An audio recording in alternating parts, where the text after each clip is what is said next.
Bonjour à tous. Donc, pour ceux qui ne connaissent pas ma situation, je m'appelle Sébastien Jalamion, j'étais fonctionnaire de police avec le grade de brigadier chef et la qualité d'officier de police judiciaire. J'ai exercé mes fonctions pendant 20 ans et j'étais en poste à Lyon lorsque, en septembre 2014, j'ai réagi sur le réseau social Facebook. Pardon. J'ai réagi sur le réseau social Facebook où j'avais un compte anonyme comme nombre d'amis et collègues. Excusez-moi, je vous laisse. Oui, parfait. Donc oui, je préfère être debout, hein. Après tout, Emmanuel Macron souhaite ses vœux debout, moi aussi. Donc j'ai réagi sur le réseau social Facebook où j'avais un compte anonyme suite à l'enlèvement et à la décapitation de l'alpiniste français Hervé Gourdel. Je ne sais pas si certains s'en souviennent, mais ça a été le premier d'entre nous, quand je dis d'entre nous, le premier français à avoir perdu la vie au seul motif qu'il était français. Parce que manifestement, ce n'était pas quelqu'un qui s'intéressait ni à la politique, ni à la religion, ni quoi que ce soit.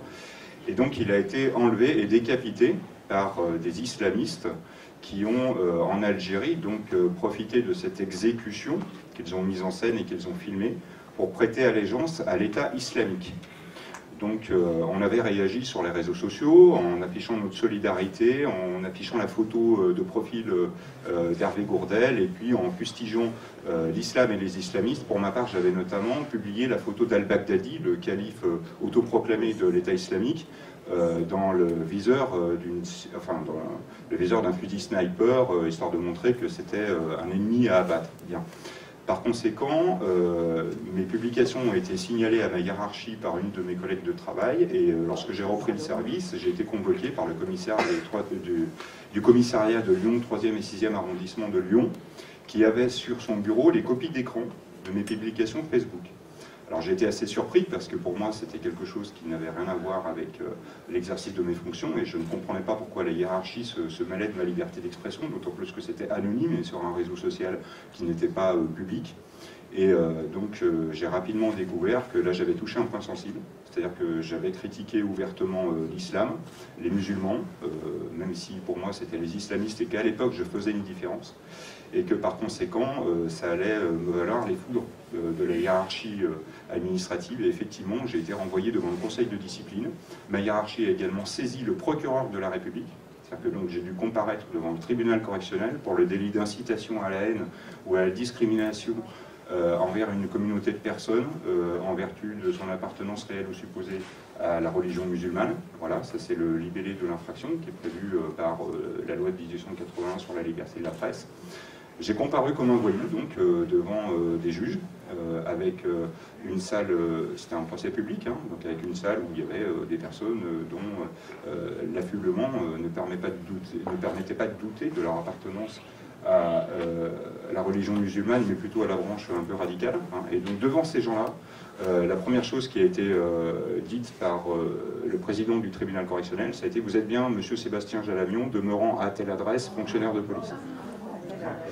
Donc j'ai compris que là j'étais dans un mauvais scénario, une espèce de scénario à la Kafka.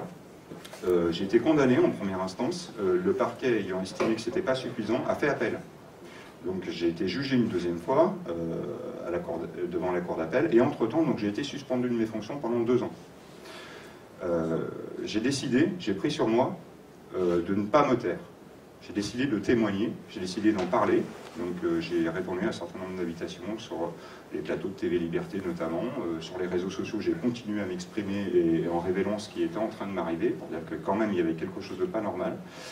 J'ai répondu à l'invitation de Karim Mouchik, enfin l'invitation du ciel, pour rendre hommage à mes collègues, donc Jean-Baptiste Salvin et Jessica Sneder, qui ont été assassinés à domicile, par le djihadiste Larossi Abala, enfin j'ai pas trop envie de me souvenir de son nom, mais quoi qu'il en soit, donc j'ai pris la parole publiquement et je me suis départi de mon obligation de réserve de manière à ce que ça puisse servir d'exemple à mes collègues pour qu'ils puissent dénoncer aussi, parce que j'étais loin d'être le seul en fait à subir ce sort-là, c'est-à-dire à être muselé et à faire l'objet de poursuites disciplinaires et judiciaires pour avoir usé de ma liberté d'expression sur les réseaux sociaux. Et donc par conséquent, ça m'a valu d'être révoqué et j'ai reçu ma révocation par la poste. Suite à cela, mes devoirs ne se sont pas arrêtés puisque j'ai continué à témoigner. C'est-à-dire que je me suis dit qu'il fallait que je résiste, que je continue ce combat. On essaye de me faire taire, je vais parler plus fort. Et donc, j'ai répondu à un certain nombre de sollicitations pour prendre la parole. J'accepte les tribunes qui me sont données, comme celle qui m'est donnée aujourd'hui, de manière à éclairer l'opinion, parce que j'estime qu'au-delà de ma personne, c'est plus le sort qui m'a été réservé qui est important, parce que ça permet de savoir que cette chasse aux sorcières existe. Et d'ailleurs, encore une fois, je suis loin d'être le seul à en subir les conséquences. On voit aujourd'hui avec le mouvement des Gilets jaunes le chercheur du CNRS a été suspendu de ses fonctions parce qu'il a été vu sur un rond-point avec un gilet, bon, par exemple. Voilà. On a ce genre de répression politique, cette volonté de faire taire, dont on ne parle pas beaucoup, mais qui est une réalité. Cette chasse aux sorcières est une réalité. Et s'agissant de l'islam, c'est juste phénoménal. C'est-à-dire c'est le sujet tabou. Si on veut révéler, par exemple, le comportement dans une administration, que ce soit l'armée, la police, la gendarmerie ou autre, le comportement un peu étrange d'un collègue de travail qui aura une attitude pour le moins, il se met à plus boire d'alcool, il fait la prière pendant le temps de service ou des choses comme ça, eh bien nécessairement ça va se retourner contre celui qui va dévoiler la situation. C'est-à-dire que, comme le disait, je crois que c'est Sébastien Roch, dit Nicolas de Chamfort, qui est au 18e, disait, en France, on laisse au repos ceux qui mettent le feu et on persécute ceux qui sonnent le tocsin. C'est exactement ça. C'est-à-dire qu'on est dans un scénario où celui qui va être le donneur d'alerte, c'est un mot un petit peu à la mode, mais enfin c'est un peu ça, va se retrouver inquiété. Hein, voilà. Et donc par conséquent, je continue à être actif sur les réseaux sociaux et ça me vaut d'avoir été poursuivi devant le tribunal correctionnel à nouveau suite à un signalement du CCIF, donc le collectif contre l'islamophobie en France, qui est une émanation, comme vous le savez, des frères musulmans, qui, même ayant été dévoilés et révélés comme tels, continue à faire des signalements au procureur de la République, c'est-à-dire un simple courrier, et le procureur de la République poursuit. Et donc j'ai été renvoyé devant le tribunal correctionnel de Privas, puisque c'est le ressort de mon domicile actuel, pour toujours incitation à la haine envers une communauté de personnes, blablabla, au motif que j'avais tweeté un mot, je crois que c'était le contenu, tous les musulmans ne sont pas des islamistes, mais à ce rythme-là, ce sera bientôt le cas, ou quelque chose du même esprit, vous voyez, histoire de dire qu'il y a une dynamique, il y a quelque chose qui est en train de se passer, et qu'il faut en rendre compte. Et donc à l'issue de ce procès, j'ai été relaxé. Alors le CCIF était très déçu, mais il apparaît que maintenant j'ai la possibilité de me retourner contre eux, ce que mon avocat est en train d'essayer de faire. Mais donc je suis définitivement relaxé. Et dernier procès en date, puisqu'on m'en fait à peu près tous les 6 mois, c'est pareil, toujours pour un tweet, et c'était donc une réaction suite aux prières de rue de Clichy-la-Garenne. Je ne sais pas si vous vous souvenez de ces personnes qui priaient devant la mairie, en fait, mais sur la voie publique, hein, en gênant la circulation, en présence de policiers. Ça durait 8 mois environ. Ça durait 8 mois. Et donc la situation était en train de pourrir, au point que les élus organisaient une manifestation avec écharpes tricolores, etc. Et donc beaucoup d'internautes se disaient, mais que fait la police? Ils sont présents sur les lieux et ils n'interviennent pas. Ils espèrent ce trouble à l'ordre public, manifeste, et tout ça pour satisfaire les exigences d'une communauté.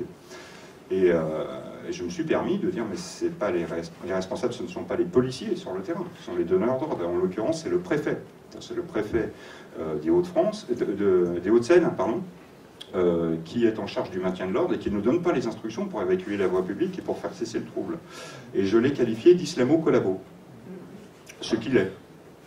Et par conséquent, je suis renvoyé devant le tribunal correctionnel à nouveau, le 8 février, pour outrage, parce que le préfet des Hauts-de-Seine, un certain monsieur Pierre Soublet, je crois, a déposé plainte à mon encontre pour outrage. Bon, je serai relaxé, je vous l'annonce à l'avance, puisque de toute façon, les éléments constitutifs de l'infraction ne sont pas réunis, un outrage ne pouvant être public et devant être nécessairement adressé directement à la personne. Or, je parlais de lui de manière indirecte et c'était sur un réseau social.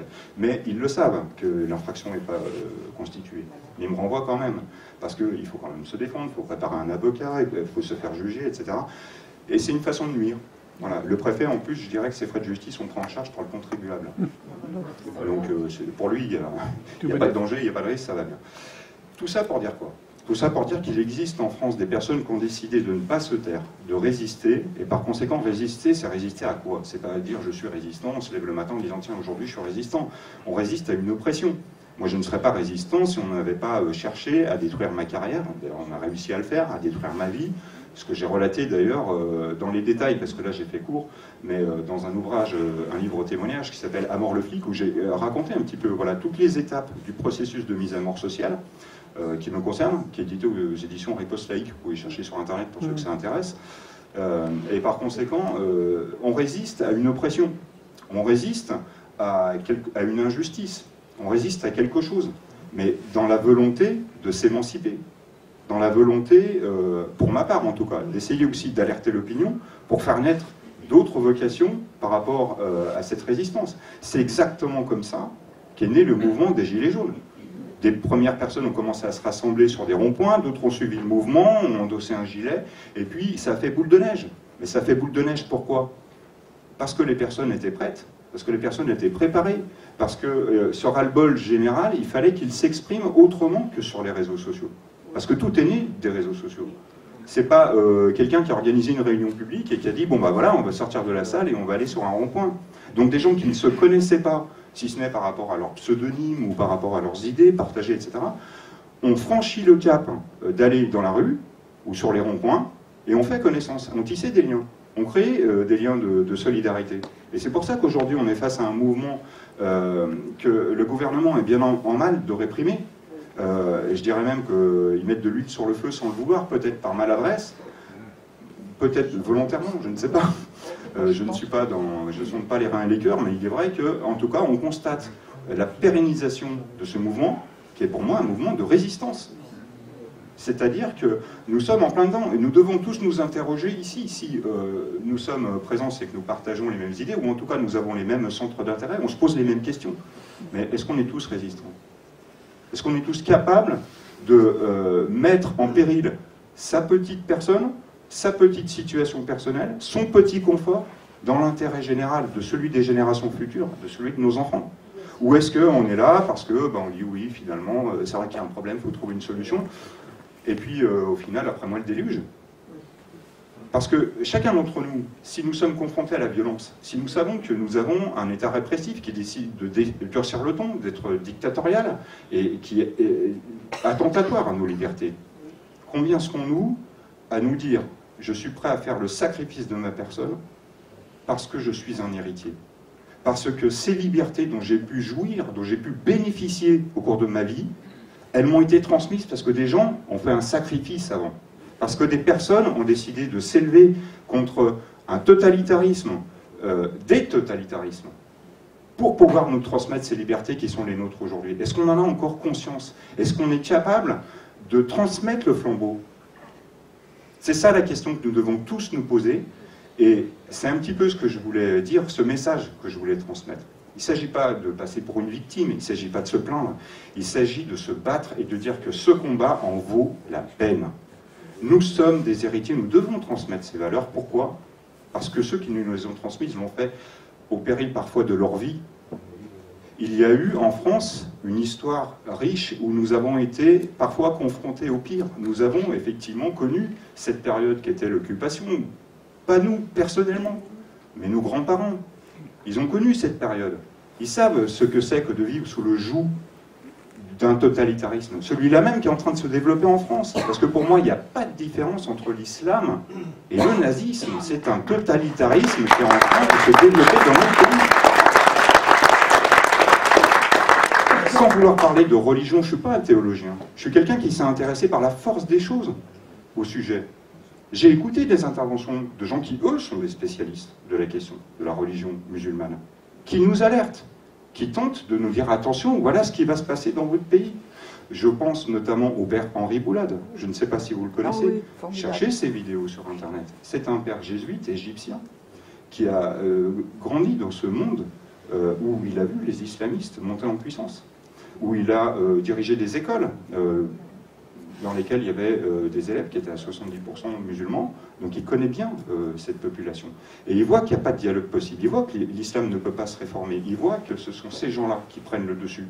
Et ce qu'il dénonce, en réalité, y compris au niveau de la hiérarchie du clergé, puisqu'il a fait déjà 2 courriers au pape François, qui n'a pas daigné lui répondre, mais il a cette démarche d'essayer d'alerter en disant « attention, voilà ce qui va se passer en Occident, voilà ce qui va vous arriver ».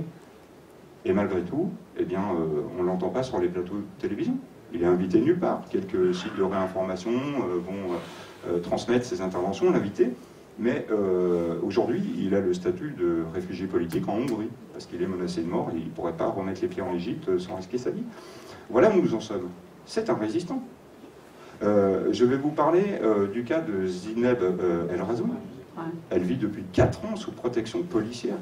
Protection policière, ce n'est pas les policiers qui passent autour de chez vous pour voir si tout va bien. Hein. C'est une protection rapprochée permanente. Vous ne pouvez pas dormir 2 fois au même endroit. Vous n'avez pas de vie privée. Vous êtes en prison en réalité. Ça fait 4 ans. Tout ça pourquoi? Parce qu'elle ose dire que l'islam doit s'adapter à nous et pas l'inverse. Que l'islam doit accepter la critique. L'islam doit accepter la caricature. L'islam doit se remettre en question. Sachant que, évidemment, l'islam ne le fera pas. Toutes les tentatives qui ont été faites ont échoué. Et le père Henri Boulad l'explique très bien. Regardez ces vidéos. Quoi qu'il en soit, nous en sommes là aujourd'hui dans notre pays. Et ce n'est pas ces gens-là qu'on va mettre en avant. On ne va pas mettre en avant ces gens-là. Zineb El Razoui, on ne peut pas trop y toucher parce que, ah ben mince, oui, Zineb El Razoui, on ne peut pas dire c'est une facho, on ne peut pas dire ouais, elle est plutôt à gauche, elle est à Charlie Hebdo, mince. C'est un peu un casse-tête, quoi. Quand il y a des personnes comme ça qui disent la même chose que nous, eh bien, là, ils sont dans une impasse par rapport à ça. Mais il n'empêche qu'il a l'espoir dans cette situation avec sa protection policière. Et qu'il n'empêche qu'il nous prépare à la réforme de la loi de 1905. Et il n'empêche que la Cour européenne des droits de l'homme vient de revirer sa jurisprudence où elle considérait que la charia était incompatible avec les droits de l'homme et de la démocratie, en disant la charia, oui, finalement, peut-être sous condition. Les islamistes avancent leur pion sur le plan de l'islam politique, ils sont en train de gagner la bataille. Mais pourquoi? Parce qu'en face, ils n'ont plus de digue. Ils n'ont plus les personnes capables de dire stop, non, on ne vous laissera pas passer. Il faut mener la même guerre à ces gens-là que celle que nos anciens ont menée aux nazis.